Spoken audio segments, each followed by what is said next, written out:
Salam, I'm Devi here, offering a discussion about the 7, 8, and 9 of Pentacles in the Tarot.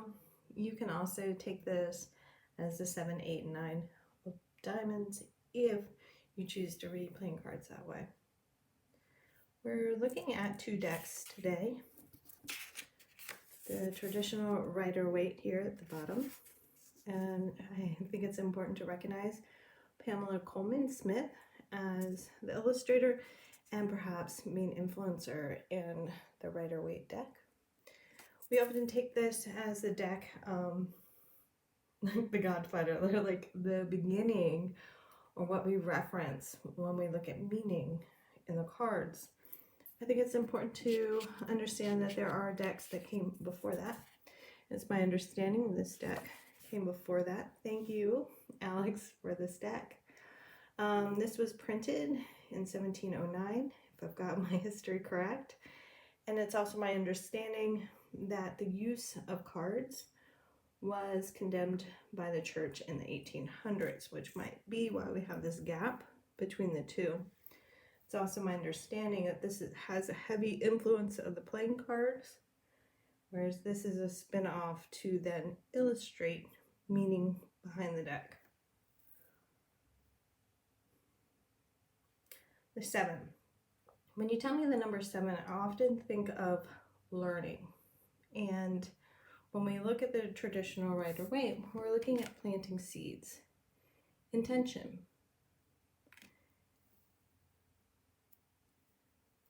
With the number 7, it's also learning what you want and what you do not want. Weeding out what doesn't serve and drawing in to manifest anew.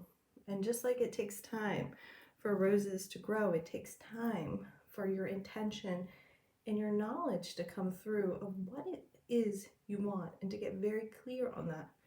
Notice the patience here. Are you willing to wait for what you truly want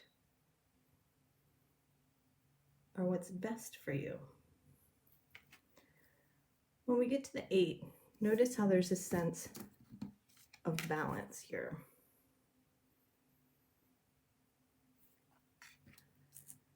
And forgiveness as you weed out what you don't want. I don't know why forgiveness came out right there. To me, the 8 is kind of got this magician energy. It's about your hard work. Also could have this sense of Hierophant energy. Will you, the 6 would tell us to make a choice. The 7, we've made a choice and become clear. The 8 tells us to get to work. In order for the divine to reach us, we also have to open up. Think about frequencies and divine intervention, parallel universe. And so as you work, it's like your frequency matching your intention. It is eating appropriately. It is going to the gym perhaps, rolling out your yoga mat, going for that walk, whatever it is for you, researching the new field you want to step into. How are you in the material realm setting the stage for your commitment? How are you setting the stage for your growth and manifestation to come in for you? Notice too, protection is here. What needs to be put in place to drive you forward? What needs to be cut out to lighten your load to move forward? The 9 is such a beautiful card. Look at this. This is so gorgeous.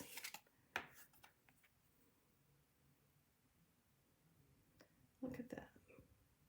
What do you feel, sense, and see here? And that's really, the cards to me give you a focal point to allow something in. Now, a lot of times I notice that this card is read as like independence, as in like singlehood card. I don't necessarily think that's the case. I think you have to look at the rest of the cards to see if that is pertinent.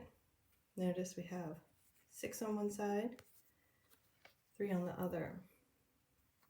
So moving towards your manifestation, and the independence and that freedom comes from listening to your divine intelligence, or the divine intelligence, and allowing this new manifestation. So it could be independence and freedom from karmic ties, toxic conditions, toxic partnerships, a toxic workplace. This has a lot of energy of like going into the vortex, going up, going in, allowing yourself to receive. And there's a sense of tending through the entire process. And notice the 10 is about the full cup, to take in. And are you willing to listen? Are you willing to be kind and grateful to receive? Are you willing to put in the hard work to make it possible? Are you willing to get clear about what you do want, what you will accept, and what you will not for this new beginning? 6 on one side, 1 on the other.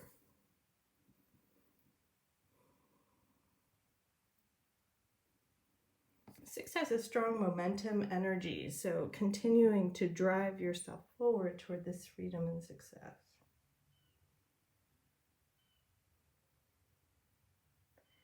And tending, this idea of tending to, in a soft way, a softness to the tending that you do to your own material abundance, success, and manifestation. Notice this is not about stopping.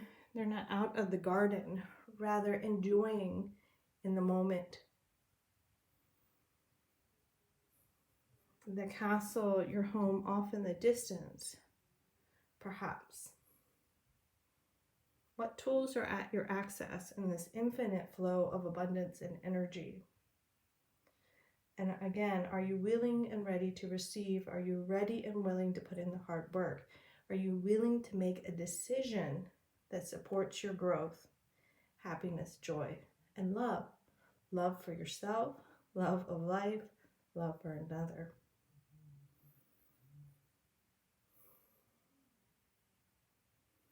Seven, 8, and 9. I often think about the 9 too as almost there. And it's not about getting so comfortable. You ever see,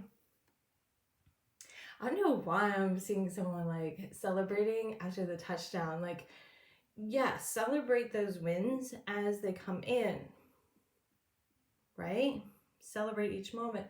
We don't celebrate the win of the game until it happens. Does that make sense? It's like pat yourself on the back and keep growing, keep going, keep putting in energy.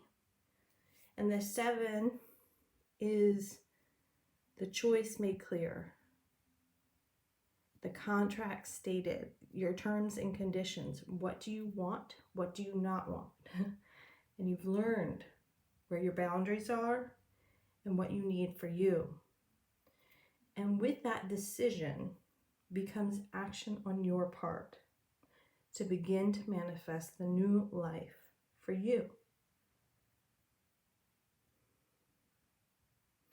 And this 9, if we think about the 9 of Swords, it's that freedom from fear of our own disillusionment of what can be, what was, and what's made possible. And you just might be paving the way for growth and happiness for those not only within your karmic lineage, but also those who are blessed to be a part of this journey with you. I do hope this discussion served well. Sending lots of love and light your way.